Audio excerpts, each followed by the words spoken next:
И вот Орфей спустился все-таки в это страшное царство, и что он там видит? Елисейские поля.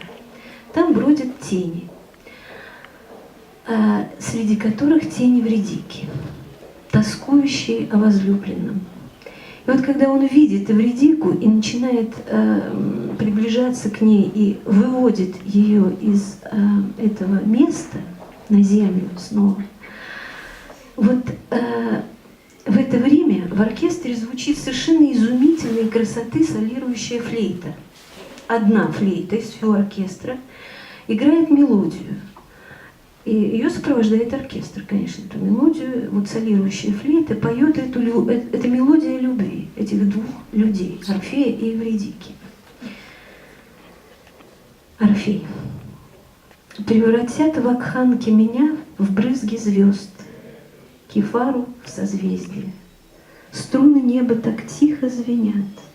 Неужели лишь там мы вместе? Эвридика. Шелком станут травы под ногами.